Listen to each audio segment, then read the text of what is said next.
క్రీస్తునందున్న ప్రియులకు ప్రేమతో వందనాలు తెలియజేయుచున్నాను. మార్చి నెల 22వ తేదీ 2026. ఈరోజు దేవుడు మనకు చేస్తున్న వాగ్దానం ఏమిటనగా, కీర్తనల గ్రంథము 33వ కీర్తన 19వ చరణం.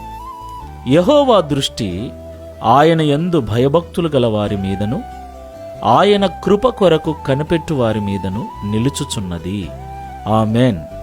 నా ప్రియమైన సహోదరి సహోదరులారా, ఈ లోకములో యేసుక్రీస్తు ప్రభుల వారిని దేవునిగా అంగీకరించి ఆరాధిస్తున్న మనమందరము కూడా ఆయా సమయాలలో బాధలు కలిగినప్పుడు, ఇబ్బందులు కలిగినప్పుడు, ఎంత ప్రార్థన చేస్తూ ఉన్నా కూడా, ఎన్ని ఉపవాసాలున్నా కూడా ఆ సమస్యకు పరిష్కారము కలగనప్పుడు, ఆ పరిస్థితి చక్కబడినప్పుడు నిజంగా దేవుడు నన్ను చూస్తున్నాడా, దేవుని కళ్ళు నా వైపు ఉన్నాయా అన్న సందేహం కలుగుతుంది. నా ప్రియులారా, ఆయన ఖచ్చితంగా చూస్తాడు. ఆయన చూచే దేవుడై ఉన్నాడు. అయితే ఆయన చూడాలి అంటే మనము భయభక్తులు కలిగి ఉండాలి. ఆయన కృప కొరకు కనిపెట్టు వారమై ఉండాలి. దేవునికి మహిమ కలుగునుగాక. సాధారణంగా సమస్య వచ్చినప్పుడు, కష్టం వచ్చినప్పుడు మనుషుల యొద్దకు వెళ్తుంటాం, మనుషులపైన ఆధారపడుతూ ఉంటాం. ప్రియులరా, మనుషుల సహాయం వ్యర్థమని, రాజులను నమ్ముకొనుట కంటే దేవుణ్ణి నమ్ముకొనుట మేలు అని పరిశుద్ధ గ్రంథం సెలవిస్తుంది. ఎందుకంటే దేవుని ద్వారానే మనకు సంపూర్ణ సహాయం దొరుకుతుంది, సంపూర్ణమైన విడుదల దొరుకుతుంది. దేవునికి మహిమ కలుగునుగాక.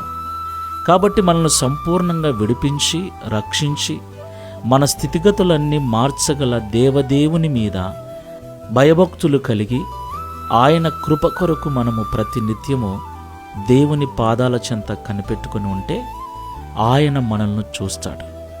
ఆయన కన్నులు మనల్ని చూసి మన పరిస్థితిని చక్కబరుస్తాడు. దేవునికి మహిమ కలుగునుగాక. కాబట్టి ఈ మాటలు వింటున్న ప్రియ సహోదరి సహోదరుడా, నువ్వు చేసే ప్రార్థన దేవుడు ఆలకించాలి అంటే, నీ వైపు ఆయన చూడాలి అంటే, నీవు ఆయనకు భయపడు వాడవై ఉండాలి. నీవు ఆయన కృప కొరకు కనిపెట్టు వాడవై ఉండాలి. ఒక్కసారి పరిశీలన చేసుకొని ప్రార్థన చేసుకుందాం. ప్రేమ కలిగిన ప్రభువా, పరిశుద్ధుడా, మీకు స్తోత్రాలు చెల్లిస్తున్నాం. మీరు చూచుచున్న దేవుడని మరొకసారి మాకు తెలియపరిచినందుకు స్తోత్రాలు.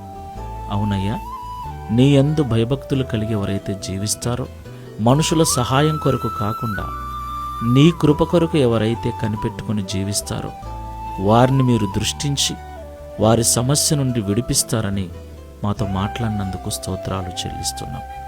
ఈ ప్రార్థనలో ఏకీభవిస్తున్న మేమందరము కూడా సంపూర్ణ విమోచకుడవైన నీ వైపు చూస్తూ, నీ యందు భయభక్తులు కలిగి నీ కృప కొరకు నీ పాదముల చెంత కనిపెట్టుకొని ప్రార్థించే ప్రార్థన ఆత్మను, నిరీక్షణను, విశ్వాసమును మాకందరికీ అనుగ్రహించుమని, తద్వారా దావీదు వలె మేమును లోకములో సాక్ష్యం ఇచ్చినట్లుగా కృప చూపుమని, ఈ దిన వాగ్దానమును మా అందరి జీవితంలో నెరవేర్చి మీ నామమును మహిమపరచుకొనుమని యేసు నామములో ప్రార్థిస్తున్నాము తండ్రి. Amen. Praise the Lord. God bless you all.